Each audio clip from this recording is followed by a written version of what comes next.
بسم اللہ الرحمن الرحیم۔ ڈسکور اوریجنل کے معزز ناظرین، السلام علیکم۔ میرے خیالات کے گرداب میں رابعہ کا چہرہ ڈوبنے اور ابھرنے لگا۔ اس چہرے کے ہزار روپ تھے، ہزار جلوے تھے، سب دل نشیں، سب نظر فریب، سب یادوں کے نقش، سب سراب۔ تیسرے دن میں بالکل فٹ ہو گیا۔ یہ 3 دن میں نے سوتے جاگتے گزارے۔ میں نے محسن کے علاوہ غالب کو بھی دیکھا، ان دونوں کے اداس چہرے بھی دیکھے، ان کی سرگوشیاں بھی سنی، نازوں کے آنسو بھی محسوس کیے جو کبھی کبھی تیزاب کے جلسات دینے والے گرم قطروں کی طرح میرے ماتھے پر یا میرے ہاتھ پر ٹپک جاتے تھے۔ میں نے ان کی باتیں بھی سنی جو وہ مرحوم خواجہ نیک محمد عرف کھوجی عرف استاد ڈیڈی کے لیے کرتے تھے اور رابعہ کے لیے کرتے تھے، جو تھی مگر اب نہیں تھی۔ جب میرے لیے نہیں تھی تو ان کے لیے کہاں سے ہوتی؟ جب میں فٹ ہو گیا تو میں نے خود ہی کہا، دوستو انہیں رونے سے کیا جو ہمارے ساتھ نہیں ہے، یا یہ کم ہے کہ ہم ساتھ ہیں؟ کون جانے کل کس کو بچھڑنا ہے۔ آج کے دن کو، اس لمحے کو غنیمت جانو اور انہیں بھول جاؤ۔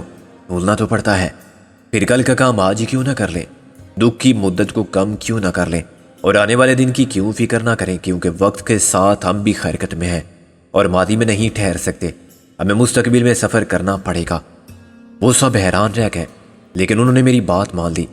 انہوں نے مجھے تفصیل سے بتایا کہ استاد ڈیڈی کی موت کس طرح اچانک واقع ہوئی۔ چودھری دلاور اینڈ کمپنی نے تاڑ دیا تھا کہ سرکس کی آڑ میں کیا تماشا ہونے والا ہے۔ میں نے جولی کے متعلق پوچھا تو انہوں نے بتایا وہ ڈاکٹر لطیف کے گھر میں ہے، جہاں رابعہ بھی رہی تھی۔ انکل ریزی اس کو دیکھنے جاتے ہیں مگر اس کی حالت ابھی تک کوئی تبدیلی نہیں کر سکی۔ وہ عملاً زندگی کے احساس سے ناتا توڑ بیٹھی ہے، اور اب امید کی واحد کرن وہ بچہ ہے جو اس پاگل عورت کو ممتا کے جذبے سے بھر دے اور اس کا پاگل پن دور کر دے۔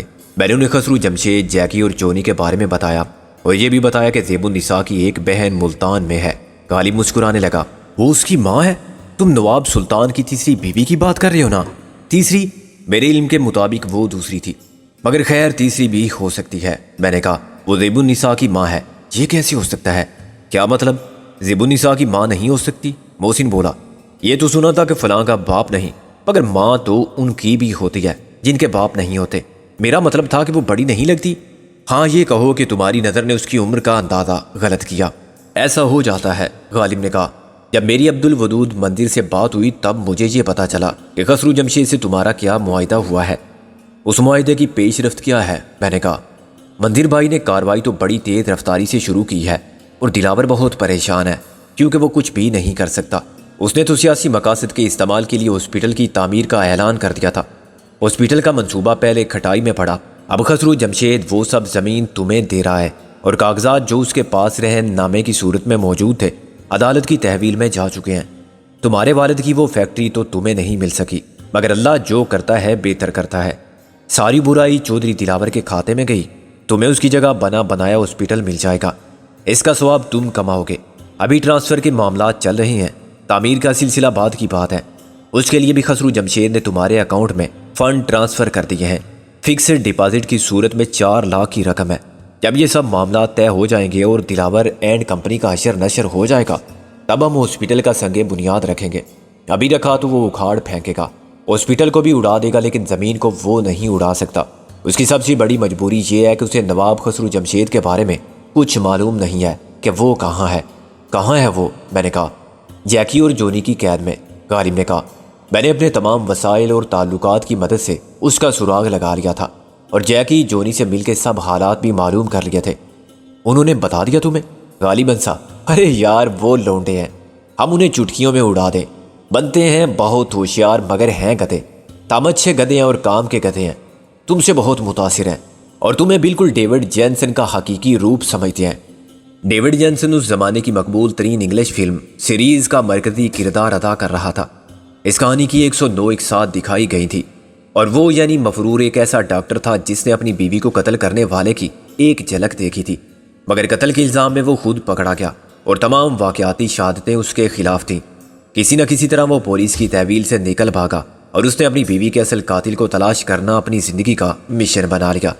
ہر جگہ پولیس اس کے پیچھے رہی، اور وہ مختلف بیس بدل کے آگے آگے بھاگتا رہا، لیکن اس نامعلوم قاتل کو بھی تلاش کرتا رہا تاکہ ایک طرف تو اس سے انتقام لے سکے اور دوسری طرف اپنی بے گناہی کا ثبوت فراہم کر سکے۔ ڈیوڈ جینسن ایک ڈاکٹر بنا، یعنی وہ بھی ایک تعلیم یافتہ آدمی تھا، اس اعتبار سے واقعی میری زندگی کی کہانی اور اس ٹی وی سیریل کے واقعات میں خاصی مماثلت تھی۔ فرق تھا تو صرف یہ کہ میری کہانی کا آغاز اپنے والد کے نامعلوم قاتل کی تلاش سے شروع ہوا، اور اس کے بعد حالات نے مجھے بھی کہاں سے کہاں پہنچا دیا، اور اس سیریز سے میرا موازنہ ایک فطری رد عمل تھا، خصوصاً جیکی اور جونی جیسے نوجوانوں کے لیے جو اس حقیقی زندگی سے بہت قریب نظر آنے والے ٹی وی سیریل کو بڑی والہانہ دلچسپی سے دیکھ رہے تھے۔ اور میرا خیال ہے کہ ٹی وی نے پھر کبھی ایسا کوئی فلم سیریل پیش نہیں کیا جو اتنا طویل عرصہ چلا اور جس نے عملاً لوگوں کو دیوانہ کر دیا ہو۔ تو وہ مجھے ڈیوڈ جینسن سمجھتے ہیں؟ میں نے کہا۔ کیا غلط سمجھتے ہیں؟ غالب نے سوال کیا۔ اچھا ہے نا کہ برا نہیں سمجھتے، ان سے مجھے اور بھی مفید معلومات حاصل ہوئیں، مثلاً یہی اپنی زیب النساء کی والدہ کے بارے میں۔ اپنی زیب النساء؟ محسن نے کھنکار کے کہا۔ دوبارہ کہنا ذرا تاکہ تمہیں اپنی اوقات یاد دلائی جائے۔ نازو کا رنگ ذرا سی دیر کے لیے گلابی ہوا۔ غالب نے دانتوں کی نمائش کی۔ تو مجھے پٹوانے کی مذموم سازش کرتا ہے شیلا کے میاں، جورو کے غلام، زن مرید وغیرہ وغیرہ۔ آپ کچھ اور فرما رہے تھے، غالباً کوئی انکشاف۔ میں نے کہا جی فرماتا ہوں، غالب بولا۔ قصہ کچھ یوں ہے کہ نواب خسرو جمشید کے دادا مرحوم ایک وعدے دار آدمی تھے۔ خسرو جمشید تو آدمی کا بچہ نہیں لگتا، محسن بولا، مگر وہ آدمی تھے۔ غالب مزید رہا، ان کی 2 ہی اولادیں ہوئیں۔ ایک نوعمر لڑکا تھا جو خسرو جمشید کا باپ تھا، چھوٹی لڑکی تھی مہر النساء جو 10 برس کے وقفے سے پیدا ہوئی تھی۔ اس کی ماں مہر النساء کی پیدائش کے وقت مر گئی تھی۔ وہ چھوٹی تھی چنانچہ لاڈلی تھی، نوابزادی بھی تھی، لیکن سب سے بڑی بات یہ تھی کہ اس نے بے مثال نے دھوم مچا دی تھی۔ نوابزادی کے پرستاروں کی تعداد بڑھتی گئی اور بلاخر ایک ایسا شخص اس در شہوار کو لے گیا جو حسب نسب مالی حیثیت کے اعتبار سے نواب مرحوم کی جوتیاں اٹھانے والوں کے برابر تھا۔ کم سے کم وہ ایسا ہی سمجھتے تھے، مگر وہ ایک دلکش مرد اور خرفوں کا بنا ہوا آدمی تھا۔ اس نے تو دولت کے لالچ میں مہر النساء سے شادی رچا لی تھی، مگر نواب مرحوم نے روایت اور وعدے داری کے تقاضے پورے کرتے ہوئے اسے آگ کر دیا، اور وہ بعد میں اسی طرح خوار ہوئی جیسے گھروں سے نکلنے والی لڑکیاں ہوتی ہیں۔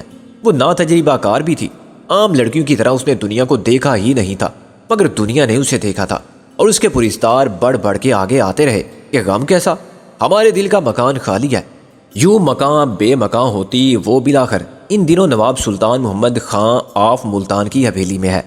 اس کا رابطہ استاد پیڈرو سے کیسے ہوا یہ کوئی نہیں جانتا، لیکن مہر النساء کے روابط کی وسعت کو دیکھتے ہوئے اسے کوئی عجیب بات نہیں سمجھا جا سکتا۔ اصل بات یہ ہے کہ اس نے پہلے یا دوسرے تیسرے کسی شوہر کی واحد اولاد کو ایک دن خاموشی سے خسرو جمشید کے دروازے پر ایک خط کے ساتھ چھوڑا اور فرار ہو گئی۔ جمشید نے مجبوراً اس کی پرورش کی، اور یوں زیب النساء نے خسرو جمشید کے زیر سایہ ہوش سنبھالا۔ اس کا مطلب تو یہ ہوا کہ خسرو جمشید زیب النساء کا ماموں زاد بھائی ہے۔ میں نے کہا اس کا بالکل یہی مطلب ہے، غالب نے کہا، اور اس کا دوسرا مطلب یہ بھی ہے کہ وہ عورت جو سلطان محمد خان کی بیوی ہے خسرو جمشید کی پھوپھی ہے، لیکن ان کے درمیان جو رشتہ 18-20 سال پہلے ٹوٹا تھا وہ پھر جوڑا نہیں جا سکا۔ خسرو جمشید نے اسے خبردار کر دیا تھا کہ وہ اب اپنے آپ کو اس خاندان سے بے تعلق سمجھے اور بیٹی کو بھی بھول جائے، چنانچہ زیب النساء نہیں جانتی کہ اس کی ماں زندہ ہے۔ یہ تم اتنے یقین کے ساتھ کیسے کہہ سکتے ہو؟ نازو بولی۔ اس لیے کہ زیب النساء نے کبھی ماں کا حوالہ دیا ہی نہیں، محسن بولا۔ پھر خسرو جمشید اس قسم کا آدمی تھا، اس نے باپ کے زمانے کے احکامات منسوخ کرتے ہوئے اس عورت کو رعایت نہیں دی ہوگی جو ان کے خاندان کے نام پر ایک بدنما داغ بنی تھی۔ خود زیب النساء بھی ایسے عیاش اور بد کردار ماموں زاد بھائی کے ساتھ کیوں رہتی اگر اسے علم ہوتا کہ ماں موجود ہے؟ سلطان محمد خان کا گھر بہرحال خسرو جمشید کے گھر سے بہتر تھا۔ یار اکرام شیخ، تم چاند بھائی موٹا والے کے بارے میں کیا جانتے ہو؟ میں نے کہا جو کچھ میں جانتا تھا وہ میں بتا چکا ہوں، میرا خیال ہے کہ تم کچھ بھی نہیں جانتے۔ میں نے کہا شاید کوئی بھی نہیں جانتا، کیونکہ وہ صرف ایک نام ہے، ایک ایسا نام جو ایک مخصوص کاروبار میں اس کی ساکھ کو قائم رکھتا ہے۔ پس پردہ جو شخص ہے وہ چاند بھائی موٹا والا نہیں ہو سکتا، وہ ایک بالکل مختلف اور منفرد شخصیت ہے۔ یہ نتیجہ تم نے کیسے اخذ کیا؟ اکرام شیخ بولا۔ میں نے اس سوال کے جواب میں وہ سب کچھ بتا دیا جو سیٹھ چاند بھائی موٹا والا نے مجھے بتایا تھا۔ ذہنی صدمے کے ایک پاگل کر دینے والی عارضی دور سے گزر کر میں نے زندگی سے سمجھوتا کر لیا تھا، اور ایک غیر جذباتی انداز اختیار کرتے ہوئے میں نے ہر زہر کا پیالہ مسکراتے ہوئے پینا قبول کر لیا تھا۔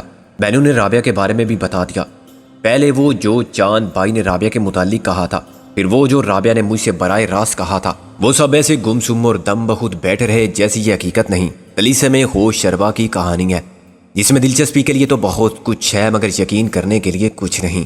ابھی تک سب یہی سمجھے بیٹھے تھے کہ رابعہ خلا کر دی گئی ہے۔ اس نئی صورتحالات کی تصویر نے رابعہ کو پھر زندہ کر دیا، مگر یوں کہ سوائے بے یقینی کے احساس کے کچھ باقی نہ رہا۔ میری طرح پہلے وہ بھی یہ سمجھے یہ فریب سماعت ہے اور جو کچھ وہ سن رہے ہیں وہ غلط ہے اور بے بنیاد ہے، کیونکہ ایسا تو ہو ہی نہیں سکتا تھا، لیکن ایسا ہو چکا تھا۔ اور جب میں نے اسے مان لیا تو وہ کیسے نہ مانتے۔ بہت دیر چپ رہنے کے بعد موسی نے کہا، کیا تجھے یقین ہے کہ رابعہ پر کوئی دباؤ نہیں تھا؟ یہ وضاحت میں کر چکا ہوں۔ اور وہ آواز رابعہ ہی کی تھی؟ کیا کسی اور کی آواز کو میں رابعہ کی آواز مان سکتا ہوں؟ تو کسی کی آواز کو شیلا کی آواز سمجھ سکتا ہے؟ میں نے کہا، یہ تو ایسا ہی ہوگا جیسے میں کسی اور کو محسن یا غالب مان لوں۔ یار وہ ٹیپ بھی تو ہو سکتا ہے، غالب نے کہا، جو پہلے بھر لیا گیا ہو۔ تمہارا دماغ خراب ہے، میں نے کہا۔ وہ یک طرفہ بیان نہیں پڑھ رہی تھی۔ جو سوالات میں نے کیے وہ کسی فلمی یا سیاسی انٹرویو کے سوالات نہیں تھے جن میں پوچھا جاتا ہے کہ آپ کا پسندیدہ مشغلہ کیا ہے، آپ کو کون سا شاعر پسند ہے، کون سا رنگ اچھا لگتا ہے، اور ان متوقع سوالات کے جوابات پہلے سے حاصل کر کے مجھے رابعہ کی آواز میں ٹیپ سنوا دیا جاتا۔ ہماری گفتگو بالمشافہ تو نہیں تھی، لیکن ایسی ہی تھی جیسے وہ میرے سامنے ہو۔ میں نے اسے اور اس نے مجھے نام سے مخاطب کیا۔ ہمارے درمیان بحث ہوئی، پھر تلخ کلامی، اور آخر میں میں نے اسے گالیاں دی جب میں صدمے کی شدت سے ذہنی توازن کھو بیٹھا تھا۔ پھر وہ کچھ دیر گم سم اور غصے میں بھرے ہوئے بیٹھے رہے۔ پھر محسن نے ہی کہا، یار اس کا تو یہی مطلب ہے کہ دنیا میں محبت اور اعتماد کوئی چیز نہیں رہی۔ کل کو شیلا بھی مجھے چھوڑ سکتی ہے۔ ایک حادثے کی بنیاد پر یہ نتیجہ اخذ کرنا پاگل پن ہوگا کہ اب ایسے ہی حادثات میں دنیا تباہ ہو جائے گی۔ میں نے کہا، ہر عورت رابعہ نہیں ہو سکتی، یہ پہلے بھی سچ تھا، اور آج جب کہ حالات برعکس ہیں تب بھی درست ہے۔ اور تم اسے بھول جاؤ گے؟ نازو نے کہا، بی بی میں اسے بھول چکا ہوں۔ میں نے دل پر پتھر رکھ کے کہا، جھوٹ، تم خود سے کیوں جھوٹ بولتے ہو؟ جھوٹ کیا ہے اس میں نے کہا، آئینے جھوٹ نہیں بولتے؟ اور رابعہ نے صرف آئینہ دکھا کے مجھے سچ کے وجود کا اقرار کرنے پر مجبور کر دیا۔ میں کیسے تردید کر سکتا ہوں کہ مجھے فوزیہ سے محبت نہیں تھی، اور اتنی محبت نہیں تھی، یہ بات محسن جانتا ہے۔ پھر میں نے اپنی محبت بدل دی۔ اس کا تو صاف مطلب یہی ہوا نا کہ محبت ایک تغیر پذیر جذبہ ہے، اس میں مرد اور عورت کی تخصیص کیسی؟ جو میں نے کیا وہی رابعہ نے کیا، تو کوئی ناممکن واقعہ پیش نہیں آیا۔ اس نے ایک شخص کو پسند کر لیا جو مجھ سے بہتر تھا اس کی نظر میں۔ تم اس تبدیلی کو اپنی نظر سے دیکھ رہے ہو، میں اس تبدیلی سے گلہ نہیں کر سکتا، اس کے لیے مر بھی نہیں سکتا، اور اپنے مشن سے دستبردار بھی نہیں ہو سکتا۔ میرے لیے اسے نوشتہ تقدیر سمجھ کے قبول کرنا زیادہ آسان ہے۔ میں یہ بھی سمجھتا ہوں کہ اس طرح قدرت نے مجھے وہی سزا دی جو میں نے فوزیہ کو دی تھی، پھر مجھے کرنا بھی وہی چاہیے جو فوزیہ نے کیا، یعنی حالات سے سمجھوتا کر کے خوش رہنا چاہیے۔ میرا دماغ تو کام نہیں کرتا، اکرام شیخ نے کہا۔ اگر یہ سب سچ ہے تو پھر خاموش کیوں ہو گئے؟ میں نے تلخی سے کہا، بہت سی باتیں میری سمجھ میں نہیں آتی، اکرام شیخ نے سوچ کر کہا۔ مثلا یہ کہ اس دن جب میں تمہارے تعاقب میں گیا تھا اور دور سے دیکھ رہا تھا تو مجھے یقین تھا کہ مجھے کسی نے نہیں دیکھا، لیکن میرا یقین اس وقت غلط ثابت ہوا جب دوست محمد نے خود مجھ سے آ کے کہا کہ جاؤ بھائی، تمہارا دوست مزے میں ہے، رابعہ کے ساتھ عیش کر رہا ہے، اور اس نے بڑے معنی خیز انداز میں لوفروں کی طرح مجھے آنکھ بھی ماری تھی۔ میں برداشت کر گیا، اور جب واپس آنے لگا تو دوست محمد میری ہی ٹیکسی میں بیٹھ گیا تھا۔ کیوں؟ اس کی اپنی گاڑی جو تھی۔ میں نے کہا، یہی تو وہ بات ہے، اکرام شیخ بولا۔ اس نے کہا کہ مجھے بندرگاہ پہنچا دو۔ میں نے کہا، تمہاری گاڑی کیا ہوئی؟ تو اس نے جواب دیا کہ وہ رابعہ لے جائے گی۔ کیا مطلب ہوا اس کا آخر؟ کیا رابعہ وہیں موجود تھی؟ لیکن وہاں رہتی نہیں، اسے کہیں اور جانا تھا۔ مگر جانا تھا تو وہاں گاڑیوں کی کمی نہیں تھی۔ اس کا وہ خبیث عاشق زار اسے مرسڈیز کا نیا ماڈل پیش کر سکتا تھا، وہ پھر بھی اس کھٹارا گاڑی میں گئی یا گئی ہوگی۔ دوسری بات یہ کہ دوست محمد واقعی بندرگاہ گیا، جبکہ میرا خیال تھا کہ وہ میرے ساتھ جائے گا اور میرا گھر دیکھنے پر اصرار کرے گا۔ بندرگاہ پہنچ کے اس نے میرا شکریہ ادا کیا اور مجھے کرایہ بھی دیا زبردستی، اور پھر غائب ہو گیا۔ ایسا غائب ہوا کہ پھر نظر نہیں آیا۔ 3 دن سے میں اس کے بارے میں پوچھتا پھر رہا ہوں، مگر نہ کسی نے اسے دیکھا، نہ کسی کو معلوم ہے کہ وہ کہاں ہوگا۔ تم کو وہیں جانا چاہیے تھا، چاند بھائی کی کوٹھی پر۔ اکرام تن سے ہنسا، تم مجھے اتنا کوتا اندیش سمجھتے ہو؟ بھائی میں پولیس مین کا دماغ اب بھی رکھتا ہوں، عہدہ نہیں رہا تو کیا ہوا، میں وہاں بھی گیا تھا، اور سب سے بڑا شاک مجھے وہیں لگا۔ اس کوٹھی میں کوئی نہیں تھا، ہم سب ایک ساتھ چونکے۔ تمہارا مطلب ہے وہ چاند بھائی موٹا والا نہیں تھا؟ میں نے کہا، میں بتا چکا ہوں کہ وہ ایک فردی اور کاغذی کردار ہے، وہاں کوئی نہیں تھا۔ اکرام شیخ نے اپنی بات پر اصرار کیا اور میز پر مکہ مارا۔ کوئی آدم نہ آدم زاد۔ کوٹھی خالی پڑی ہوئی تھی، اس میں سامان تک نہیں تھا۔ میں نے بند کھڑکیوں کے شیشوں میں سے جھانک کر دیکھا تو فرش اور دیواریں سپاٹ تھیں، بالکل اسی طرح جیسے کسی نئے مکان کے در و دیوار جس میں ابھی تک مکین نے قدم تک نہ رکھا ہو۔ اندر ایک تنکا تک نہیں تھا۔ جب میں کوٹھی کے ہر کمرے میں جھانک رہا تھا تو ایک پٹھان چوکیدار آ گیا۔ اس نے مجھے للکارا کہ یہ کیا ہو رہا ہے۔ میں نے کہا کہ یہ کوٹھی کب سے خالی ہے۔ وہ کہنے لگا کہ تم کو کرائے پر لینی ہے تو مجھ سے بات کرو۔ عجیب الٹی کھوپڑی کا آدمی تھا۔ میں نے کہا کہ بھائی میں اس کوٹھی کا سروینٹ کوارٹر بھی کرائے پر نہیں لے سکتا، مجھے تو ان سے ملنا تھا جو یہاں آئے تھے۔ وہ کہنے لگا کہ ملنے کا یہ کون سا طریقہ ہے کہ تم کھڑکیوں میں سے جھانک رہے ہو، تم کو شرم آنی چاہیے، اندر عورتیں ہوں تو پھر۔ یہ شریف لوگوں کا علاقہ ہے۔ میں نے معافی مانگی اور کہا کہ چلو غلطی ہوئی، اب بتا دو کہ یہاں کون تھا اور وہ کہاں گیا۔ اس نے پھر بھی مجھے ٹالا اور کہا تھا کوئی کرایہ دار، ہمیں نہیں معلوم کہ کون تھا اور کیا کرتا تھا اور کہاں چلا گیا۔ اس کے بعد مزید بات کرنے کی گنجائش نہ رہی اور میں واپس آ گیا۔ اپنی ٹیکسی کو میں نے کوٹھی کے سامنے ہی روکا تھا اور آس پاس کا جائزہ لینے کے لیے ظاہر یہ کیا کہ ٹیکسی خراب ہو گئی ہے۔ جب مجھے یقین آ گیا کہ مجھے کوئی نہیں دیکھ رہا ہے تو میں پیچھے کی طرف سے گیا تھا اور دروازے بند دیکھ کر حیران ہوا تھا۔ کوٹھی ویسے بھی ویران نظر آتی تھی، جھانک کر دیکھنے سے اس کی بے سر و سامانی بھی عیاں ہوگی۔ یہ کب کی بات ہے؟ میں نے کہا۔ کل کی، اکرام شیخ نے کہا۔ اور میرا تم نے ہمیں بھی کچھ نہیں بتایا، نادو نے احتجاج کیا۔ میں بتانے والا تھا لیکن اس کے بعد کچھ اور واقعات پیش آئے جو پوری اسرار سمجھے جا سکتے ہیں، اکرام شیخ بولا۔ میں بندرگاہ گیا اور دوست محمد کو تلاش کیا۔ میرا خیال تھا کہ وہ ان معاملات پر یقیناً روشنی ڈال سکتا ہے، عام طور پر وہ آسانی سے مل جاتا تھا، کوئی نہ کوئی اس کے بارے میں ضرور بتا دیتا تھا کہ وہ کہاں ملے گا یا کب ملے گا۔ لیکن کل تو مجھے بڑی حیرت ہوئی جب الٹا لوگ مجھ سے کہنے لگے کہ تم اسے دیکھو تو فلاں فلاں کو بتا دینا، وہ اسے تلاش کرتے پھر رہے ہیں، وہ کئی دن سے لاپتہ ہے۔ میں مایوس ہو کے واپس آ گیا، لیکن سب سے بڑا شاک ابھی باقی تھا۔ واپسی پر میں نے اپنی ٹیکسی کی پچھلی سیٹ پر ایک مہر بند لفافہ دیکھا۔ اس کی خاموشی سب کے اعصاب پر اثر انداز ہونے لگی۔ کیا ہے بھیا؟ نازو نے بگڑ کے کہا۔ سسپینس پیدا کر رہے ہو خواہ مخواہ، کیا تھا اس لفافے میں؟ تیرے لیے کچھ نہیں تھا، اکرام شیخ نے کہا۔ پھر کس کے لیے تھا؟ غالب نے کہا۔ اور کیا تھا؟ میں نے کہا۔ بتاتا ہوں، وہ بولا۔ بے صبرے کیوں ہوتے ہو؟ وہ خط سکندر بخت کے نام تھا، میرا مطلب ہے لفافے پر سکندر بخت کا نام تھا۔ خط تو میں نے پڑھا نہیں کیونکہ اس پر لکھا ہوا تھا صرف K2 کے لیے۔ یہ مذاق کرنے کا بہت بونڈا طریقہ ہے، میں نے کہا۔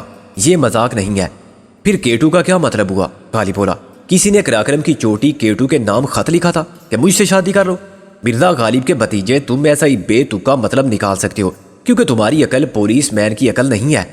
یہ غلط فہمی ہے تمہاری کہ پولیس مین کے پاس بھی عقل ہوتی ہے۔ غالب نے ترکی بترکی جواب دیا۔ اس کے پاس صرف 13 نمبر کا چھتر ہوتا ہے، کاش وہ میرے پاس ہوتا تو آپ کی عقل ٹھکانے آ جاتی، اکرام شیخ نے کہا۔ میں تم سے منوا کے چھوڑتا کہ تمہاری محدود عقل کے لیے یہ معمہ بہت مشکل تھا، لیکن میں نے اس کا مطلب نکال دیا۔ یہ خط سکندر بخت کے لیے تھا، جس کا دوسرا نام کبیر خان بھی ہے، ڈبل کے یعنی K2۔ غالب پر گڑوں پانی پڑ گیا اور نادو نے غالب کو غصے سے دیکھا کہ اسی عقل پر افلاطون بنتے ہو۔ غالب نے سر جھکا لیا۔ کہاں ہے وہ خط؟ میں نے بے یقینی سے کہا۔ اکرام شیخ نے جیب میں سے دورہ کیا ہوا بند لفافہ نکالا اور میرے سامنے ڈال دیا۔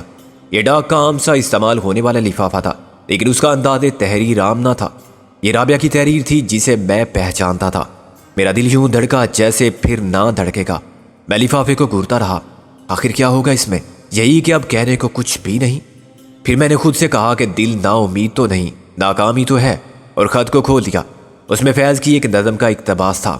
گر آج تو اسے جدا ہے تو کل ساتھ ہوں گے، یہ رات بھر کی جدائی تو کوئی بات نہیں، گر آج جوج پہ ہے تالے رقیب تو کیا، یہ 4 دن کی خدائی تو کوئی بات نہیں، جو تجھ سے عہد وفا استوار رکھتے ہیں، علاج گردش لیل و نہار رکھتے ہیں۔ ایک مختصر سی سادہ کاغذ پر بے نام تحریر اسی کے ہاتھ کی تھی جس نے مجھے یکلخت زندگی کی طرف لوٹا دیا، اور پھر وہی امید، وہی امنگ، وہی ارمانوں کی دھندی، وہی جذبات کی تپش اور وہی احساس کی آرزو مندی عطا کر دی جو رابعہ کے نام سے اور اس کے تصور سے، اس کی چاہت سے منسوب تھی۔ تحریر اس کی نہ ہوتی اور اس پر تاریخ نئی نہ ہوتی تو میں سمجھتا کہ یہ پرانا خواب ہے۔ بالکل یہی پیغام مجھے رابعہ نے جیل خانے میں اس وقت بھیجا تھا جب میں زندگی سے مایوس تھا اور اتنا اکیلا تھا کہ خود اپنی ذات کے اعتماد سے محروم ہو چکا تھا۔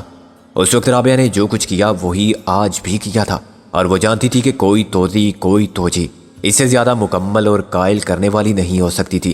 اس نے آخری شعر کا اضافہ کر کے وہ سب کہہ دیا تھا جو اتنا تھا کہ اس کے سارے میں نا امیدی سے دور رہ کے تمام عمر انتظار کر سکتا تھا۔ میری ظاہری حالت میں تغیر پوشیدہ رہنے والی بات نہ تھی۔ ایسے وقت میں جب مایوسی کی انتہا کو پہنچ کے میرا احساس بھی منجمد ہو چکا تھا، اپنے دل سے اس کی محبت کے نقش کو کھرچ کے مٹانے کی کوشش کر رہا تھا، یوں جیسے فنکار اپنے سب سے عظیم شاہکار کو اپنے ہاتھوں سے فنا کر دینے کی صحیح لا حاصل میں مصروف ہو۔ یہ چند سطروں کا خط لفظ کن فیکون سے کم نہ تھا، اور کوئی شخص کسی حرف تسلی سے، کسی دلیل سے، کسی بیان سے خلفی سے مجھے وہ یقین نہیں لوٹا سکتا تھا جو اس مختصر ترین نامہ محبت نے دے دیا تھا۔ تم نے اس خط کو اب تک چھپائے رکھا؟ میں نے بالآخر فرط خوشی سے مرتعش آواز میں کہا، یہ رابعہ کا خط ہے۔ میں پہلے سے کیسے جان سکتا تھا؟ اکرام شیخ نے مسکراتے ہوئے کہا، اور پھر جناب کی حالت ایسی کہاں تھی؟ جھوٹ! تمہیں معلوم تھا کہ یہ خط کسی اور کا نہیں ہو سکتا۔ مجھے شک ضرور ہوا تھا، مگر میں رابعہ کی تحریر کو نہیں پہچانتا۔ یہ تو مجھے محسن نے بتایا۔ وہ بولا، پھر ہم نے اسے کھولا اور پڑھا۔ محسن نے ڈھٹائی سے کہا، حالانکہ پرائی بہو بیٹیوں کے خط پڑھنا مشرق کا قاعدہ نہیں۔ غالب نے اتفاق کیا، مگر ہم شرافا ہیں کب؟ پھر کون ہیں آپ؟ نازو نے کہا۔ غالب نے اس کی طرف دیکھا، آپ بری اور بولا، ورنہ ہم بھی آدمی تھے کام کے۔ پہلا مصرع اس نے نہیں پڑھا، مگر نازو نے سمجھ لیا کہ وہ منہ پھیر کے مسکرانے لگی۔ اب تو یقین آ گیا تجھے کہ خواب تھا جو کچھ تو نے دیکھا، اور جو بھی سنا افسانہ تھا۔ محسن بولا، نہیں، نہ وہ خواب تھا نہ افسانہ، مگر ہاں، میں جس یقین سے محروم ہو گیا تھا وہ مجھے مل گیا ہے۔ کچھ نہ کچھ دال میں کالا ضرور تھا۔ رابعہ نے جو کچھ کہا وہ کسی مقصد کے تحت کہا، یا کسی ایسی مجبوری کے تحت کہا جس کا اظہار بھی ممکن نہ تھا۔ اشارے کنائے میں وہ بھی نہیں بتا سکتی تھی کہ وہ ایسا کیوں کر رہی ہے۔ کیا کر رہی ہے؟ سیٹھ چاند بھائی موٹا والا سے شادی؟ محسن نے ہنس کے کہا، آخر کیسے مان دیا تیرے دل نے کہ ایسا ممکن ہے؟ میں شرمندہ ہو گیا۔ میری جگہ تو ہوتا تو شاید تو بھی مان لیتا۔ کبھی کبھی عشق و عقل کے ہاتھوں شکست بھی ہو جاتی ہے۔ ڈوب مر بحیرہ مردار میں۔ رابعہ کو معلوم ہو کہ تیرا جذبہ عشق ابھی تک خام ہے تو اسے کتنا دکھ ہوگا۔ اسے دیکھ کے کسی نہ کسی طرح اپنا پیغام پہنچا ہی دیا۔ وہ مر جائے گی بہت آسانی سے۔ غالب نے میرے کندھے پر ہاتھ رکھ کے کہا، لیکن کسی اور کی نہیں ہوگی۔ وہ رابعہ نہیں، اس کی مجبوری بول رہی تھی، اور اس مجبوری میں بھی یقیناً ہمارا مفاد وابستہ تھا۔ اب تو اس نے صاف سمجھا دیا ہے کہ مایوس مت ہونا۔ تمہیں یہ خط، میرا مطلب ہے ٹیکسی میں یہ خط پہنچا کیسے؟ میں نے کہا، میں کچھ نہیں بتا سکتا۔ اکرام شیخ بولا، ممکن ہے یہ خط کسی نے اس وقت اندر ڈال دیا ہو جب میں اس خالی کوٹھی میں جھانک رہا تھا۔ یہ چوکیدار کا کام بھی تو ہو سکتا ہے۔ رابعہ نے جانے سے پہلے کسی طرح اسے راضی کر لیا ہو، سمجھا دیا ہو کہ پھر کوئی آئے تو اسے یہ پیغام دے دے۔ یہ بھی ممکن ہے کہ خط دوست محمد ٹیکسی میں چھوڑ گیا ہو۔ وہ پیچھے والی سیٹ پر بیٹھا تھا، اور جب وہ اتر کر چلا گیا تو میں نے سیٹ کو دیکھنے کی ضرورت ہی محسوس نہیں کی تھی۔ میں اچھل پڑا، یہ اسی کی حرکت ہوگی، اس لیے وہ ایک فضول سا بہانہ کر کے ٹیکسی میں بیٹھا تھا۔ وہ رابعہ کا ہمدرد ہے، لیکن وہ سیٹھ چاند بھائی سے بھی ڈرتا ہوگا۔ خیر جو بھی ہے، اب تو اپنے دل سے سارے اندیشے نکال دے اور سمجھ لے کہ رابعہ صرف تیری ہے اور تیری رہے گی، اور یقین رکھ کہ تم دونوں کا ملاپ ضرور ہوگا، اس دنیا میں یا پھر اس دنیا میں۔ محسن بولا، بکواس مت کر، خود تو اسی دنیا میں عیش کر گیا، ہمارے لیے دوسری دنیا کی بات کرتا ہے۔ غالب نے کہا، میرے کہنے کا مقصد یہ تھا کہ دل شکستہ ہجر کے مارے ہوئے قابل رحم دوستوں۔ محسن نے بیک وقت مجھے اور غالب کو مخاطب کیا کہ فی الحال محبت کو بھول جاؤ، کیونکہ فرض ہمیں پکارا ہے۔ اچھا ڈائلاگ ہے، غالب نے سر ہلا کے کہا۔ یہ ڈائلاگ نہیں ہے، خطرے کی گھنٹی بجا رہا ہوں میں، بلکہ گھنٹا بجا رہا ہوں تاکہ تم جاگو اور کمر کس لو۔ محسن بولا، معلوم ہے کل جب میں دوست محمد کو تلاش کر رہا تھا تو میں نے کسے دیکھا؟ ہم سب سیریس ہو گئے، ہمارے چہرے سوالیہ نشان بن گئے۔